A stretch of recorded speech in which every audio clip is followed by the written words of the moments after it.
Ceci est un livre audio autogénéré par Google. Prologue. Le 13 octobre 1958, au moment où l'avion Douglas éteignit ses moteurs et atterrit dans un aéroport improvisé à Cieneguilla, territoire rebelle sous le commandement du capitaine Felipe Guerra Matos, et qu'il déposa sur le sol cubain ses dirigeants étudiants Omar Fernandez, José Fontanills et Juan Nuiri en réalisant l'opération Feu, Fédération étudiante universitaire, après un long et ardu processus, la colonne des apostrophes. Invasion numéro 2 Antonio Maceo en Occident. La numéro 8 Ciro Repondo près de la Villa et celle des apostrophes Ernesto Guevara étaient déjà sorties de la Sierra Maestra. Dans les jours qui ont suivi ce succès, après des journées sans fin, suivant et traversant des rivières, escaladant des contreforts montagneux très escarpés, nous sommes arrivés au campement de La Plata, historique centre de commandement de l'armée rebelle où a eu lieu la rencontre avec le chef de la révolution Fidel Castro, événement ineffaçable de notre mémoire. On pouvait s'attendre à un dialogue franc et sincère. Notre présence rappela à Fidel sa vie étudiante. José Antonio Echeverría fut le sujet permanent de conversation. « La dernière fois que tu l'as vu, c'était à Mexica ?» interrogea Fidel. Petit à petit, je lui détaillai tout ce qui était arrivé depuis notre arrivée à Cuba jusqu'au succès de mars 1957. Pensif, il écouta, redit que c'était une grande perte et exprima la tendresse et l'admiration que lui inspirait José Antonio. Le lieu de rencontre sur les lieux où se déroulait la guerre confirme les positions soutenues par les deux organisations. On parla un langage commun. En dissolvant le pacte d'opposition appelé Junta de Liberación, dont faisait partie la Feu, notre organisation se positionna immédiatement dans une optique de soutien au plan de Fidel. Son travail interne s'accélérait, unifiant les objectifs de coordination du mouvement du 26 juillet avec les préparatifs de l'opération Feu, pour garantir notre sortie de la Sierra Maestra. Au cours de cette rencontre avec Fidel, ce ne fut pas un débat entre deux organisations, bien que ces dernières soient avalisées par le prestige et la tradition, mais un langage de réaffirmation révolutionnaire et de lutte. Nous avions le fusil, seulement il fallait nous montrer notre tranchée. Nous avons écouté avec un véritable intérêt, le leader parler du déroulement de la guerre, de l'échec de la grève du 9 avril, de la réunion en mai dans le Alto de Montpied, de l'offensive de la dictature, du regroupement guerrier, de la façon dont se défendit le bastion de la Sierra Maestra, des hauts faits réalisés, de l'héroïsme quotidien, des combattants victorieux, de la consolidation du front guerrier, tout ce qui rendit possible son déplacement jusqu'à la plaine, enfin la création du second front oriental, Franck Paris, et du troisième front, Mario Munoz, ainsi que la sortie des colonnes qui envahissaient même l'Occident du pays. Ces rencontres se succédaient et comme toujours, la lueur du jour nous surprenait.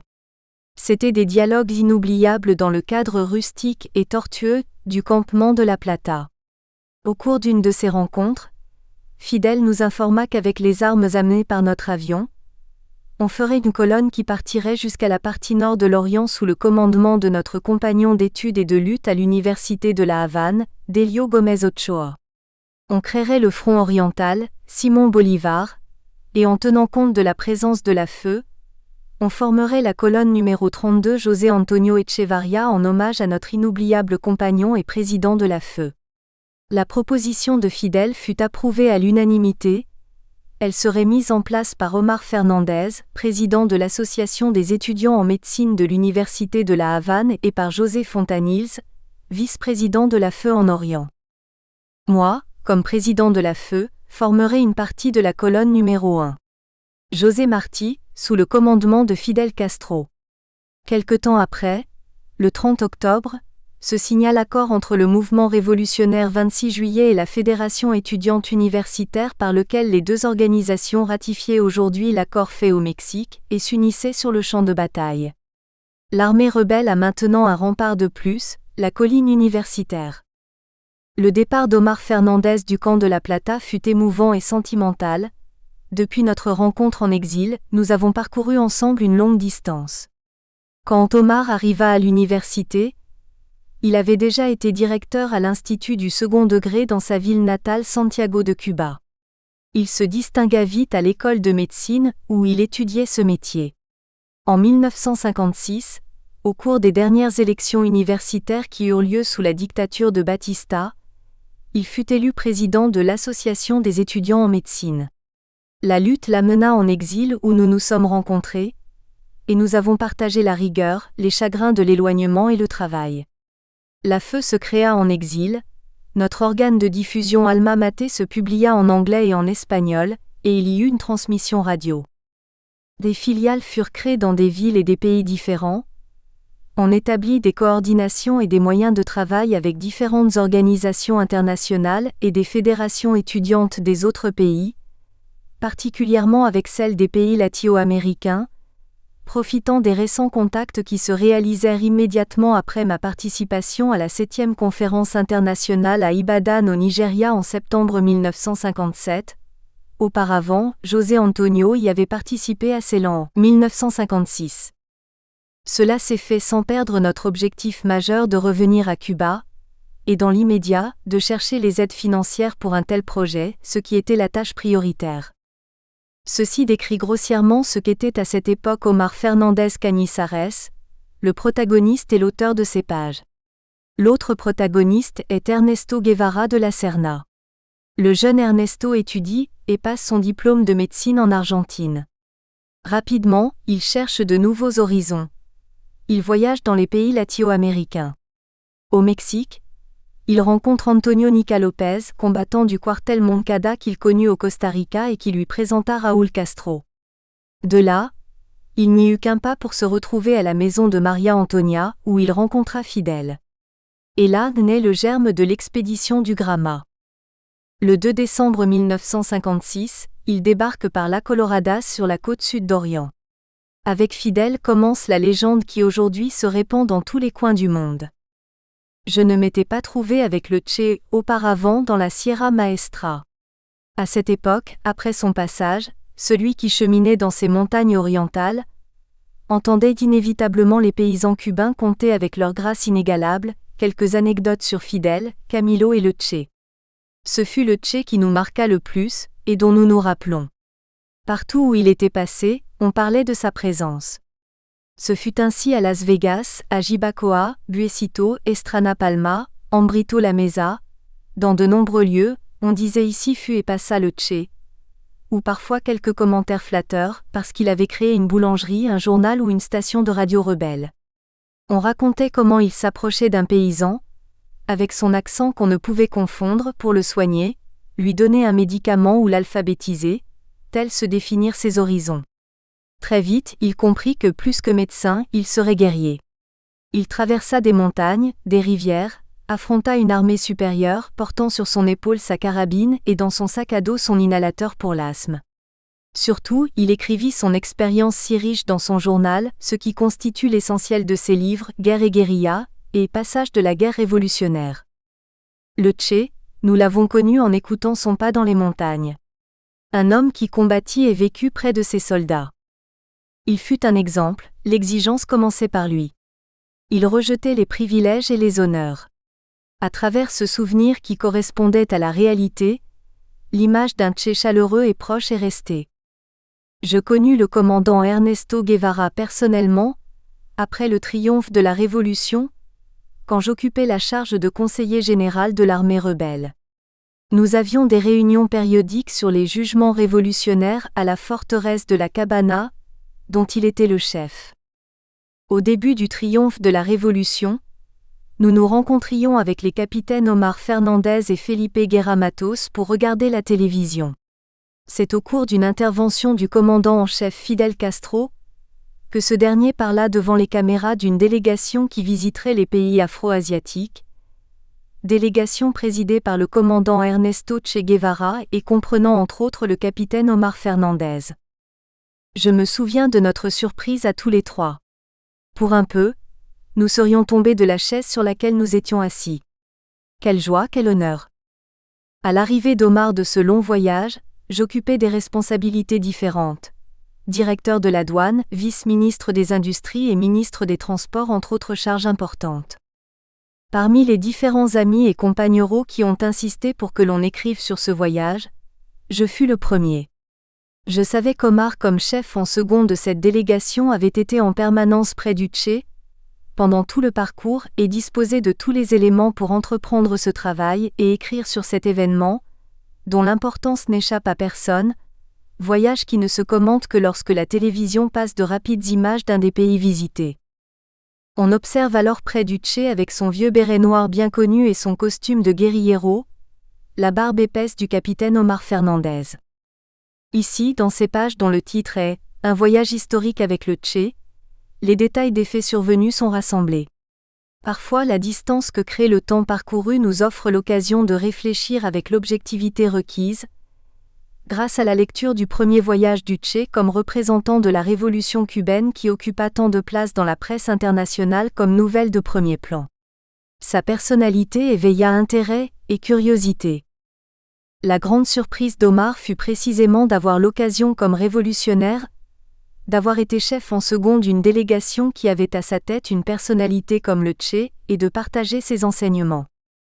Seulement, il avait comme devoir d'écrire cet événement pour l'histoire et le mettre ainsi à la disposition des lecteurs en s'engageant à le faire dans une forme claire et directe avec un style simple sans vanité d'écrivain, de manière détaillée, décrivant les pays visités, leur situation géographique en signalant les personnalités connues et en relatant chronologiquement le voyage comme il s'est passé. Ce livre-document a une grande valeur historiographique, un intérêt indiscutable pour les chercheurs, les étudiants et le public en général. J'ai essayé au moyen de ce prologue, que j'ai écrit avec plaisir, de me rappeler le Tché avant son départ pour les pays afro-asiatiques le 2 juin 1959, mais en terminant ces lignes, il me revient en mémoire une définition du commandant Ernesto Guevara qui reste gravée et qui donne une idée de sa projection comme combattant révolutionnaire. C'est quand, en juin 1964 à l'ONU, il définit son lieu de naissance, il s'exprima ainsi. « Je suis né en Argentine, ce n'est un secret pour personne. Je suis cubain et aussi argentin, et sans offenser les illustres personnalités latino-américains, je me sens aussi patriote dans n'importe lequel des pays latino-américains, plus que tout autre, et au moment où c'est nécessaire. Je suis disposé à sacrifier ma vie pour la libération de n'importe lequel des pays sud-américains sans rien demander à personne, sans exiger quoi que ce soit ni exploiter personne. » Et ainsi fut fait. Juan Ñuiri Sánchez. La Havane 2005. Une introduction NECESSAIRE. Avant de commencer à écrire mes expériences de ce voyage, je veux raconter comment j'ai connu le commandant Che Guevara et l'influence qu'il a eue sur moi. À la fin de l'année 1958 où se produisit la fuite du tyran Batista, je me trouvais alors au poste de commandant de Fidel en Amérique centrale. Puis je suis allé chercher des armes lourdes et des munitions sur les ordres du commandant Delio Gómez Ochoa, dans le but d'encercler la forteresse de Holguín et de la prendre. Les circonstances firent changer les plans. Le commandant en chef avait envoyé Camilo et LCHC à Bayamo, où ils arrivèrent en petit avion. Aussitôt, le Tché appela les dirigeants de la FE et les autres et nous a dit « Quand vous arriverez à la Havane, localisez-moi car Fidel m'a donné la tâche de travailler en liaison avec l'université et de chercher l'unité étudiante. » Ainsi se passa ma première rencontre avec le CHC. Aussi, quand j'arrivai à la Havane avec Fidel, dans la caravane de la Victoire, je me mis en contact avec le Tché, qui était plongé dans l'organisation des jeunes rebelles. Je l'aidai modestement dans différentes réunions avec les dirigeants, dans les différentes maisons où le commandant vivait, autant à Tarara qu'à Santiago de Las Vegas, et aussi dans la maison qui était située à Ciudad Libertad ainsi que dans celle qui était entre les rues 16 et 7. Le changement de maison était dû aux crises d'asthme continuelles qu'il subissait. Célia parle avec les membres de l'opération Feu, Juan Ñuiri au centre et Omar Fernandez à droite. Nous participions à différentes réunions avec divers responsables étudiants et des associations, qui laissèrent la place à l'Union des jeunes rebelles. Toutes ces jeunes organisations, peu de temps après, s'unirent pour former Union des jeunes communistes. Au cours de ces mois, surgit au sein des étudiants en médecine, entre autres la doctoresse Yolanda Verona, l'idée de réaliser une exposition des produits cubains. L'idée vint du fait que depuis son arrivée à La Havane, Fidel dans toutes ses interventions publiques, parlait de consommer des produits cubains, et il était très soutenu par les producteurs à travers des campagnes publicitaires et des annonces commerciales. La première chose que nous avons faite fut de créer une commission d'étudiants des écoles de médecine et d'architecture pour commencer à travailler sur le projet. Avec l'effort de tous, l'exposition de produits cubains fut organisée à l'école de médecine. Fidel approuva fortement cette initiative lors de son inauguration le 18 avril 1959. Ce même jour, quand il apparut devant les caméras de télévision, le commandant en chef annonça que très rapidement, une délégation présidée par le commandant Guevara voyagerait dans les pays afro-asiatiques et que le capitaine Omar Fernandez intégrerait la délégation avec d'autres compagneros qu'il désignerait plus tard. Je veux en profiter pour me faire une critique, celle de ne pas avoir écrit ce livre sur le voyage du Che avant, et avoir partagé ces anecdotes inconnues des lecteurs. Différents amis ont insisté pour que je les écrive, mais j'espérais qu'un autre compagnero plus doué que moi pour l'écriture le ferait. Cependant, il s'est écoulé plus de 40 ans et personne ne l'a fait. C'est pour cela que je me décidais, bien que je sois sûr qu'avec tout le temps passé, quelque chose a pu être oublié. S'il en est ainsi, qu'on me pardonne. Ces mois de travail furent ceux que j'eus la chance de partager avec le Che. Après le voyage, on me désigna directeur général des douanes de La Havane et cette fonction étant administrative, le Che me convoqua à une réunion et m'informa qu'il y aurait différents groupes de défense du pays, devant la certitude de l'invasion imminente de notre patrie par les États-Unis. Ce qui arriva. Je travaillerai directement avec le groupe opérationnel qui se trouverait à Pinar del Rio, chargé d'étudier minutieusement chaque bout de terre de cette province depuis Artemisa jusqu'au cap San Antonio, incluant les ports par où pourraient attaquer des bateaux de grand calibre, chargés de munitions et d'armements de tout type, venant d'Union soviétique. Le Che désigna le commandant San Antonio Sanchez Diaz Pinares et moi pour cette tâche. Nous avions l'appui de l'avocat hispano-soviétique Francisco Santa, dit Angelito et des officiers de la FARC. Je me consacrais entièrement au travail de la défense et proposai pour le poste de la douane le compagnero Herminio Garcia Lazo, ce qui fut accepté. Le groupe travailla uniquement à cela, excepté le Che qui avait d'autres responsabilités et qui chaque semaine allait à Pinar del Rio pour savoir quel était le travail de la prochaine semaine. Plusieurs mois passèrent ainsi, presque toute l'année 1960. En même temps, on avait augmenté la lutte contre la révolution et on avait levé des centaines de contre-révolutionnaires dans l'Escambray. Le commandant Manuel Pitti Parardo, qui faisait partie de la FARC et qui mourut dans une embuscade au carrefour de la route de Trinidad et celle de Top de Calante, avait été désigné comme chef des opérations. Après ce terrible événement, Fidel désigna comme chef des opérations dans l'Escambray le commandant d'Herminio Escalona, jusqu'alors chef de l'armée à Pinar del Rio. Peu de temps après, on me changea du poste que j'avais à Pinar pour celui de chef de service à la préfecture d'Escambray qui était resté vacant depuis plusieurs mois. Certes, la tâche fut assez dure. Les conditions rappelaient les mois de la Sierra Maestra dans la colonne 32 du front occidental Simón Bolívar. On créa le ministère de l'Industrie, et le Che vint me chercher pour occuper le poste de vice-ministre de l'Industrie légère, en même temps que je travaillais au sein de l'organisme. J'appris des choses intéressantes sur la production, l'économie, l'organisation, l'entreprise, etc. Enfin, ce fut une grande école pour parler de la tutelle du Che qui, chaque fois que je le consultais sur mon travail, non seulement n'évacuait pas la réponse, mais me donnait une leçon sur ce qui se rapportait au sujet de près ou de loin de façon à ce que je n'ai plus besoin de me renseigner sur ce même sujet. De nouveau, le Che put former une équipe de direction de première ligne, et je pense qu'avec la création du ministère de l'Industrie, on obtint la stabilité institutionnelle du secteur industriel. Un petit matin, il m'appela au bureau et on m'informa que Fidel lui avait demandé de me transférer au ministère des Transports. En toute honnêteté, quoique flatté de la confiance accordée, je n'avais pas envie de me séparer de lui et je le manifestais. Mais il me dit, « Ne te préoccupe pas, je serai toujours près de toi. » Et cela se passa ainsi.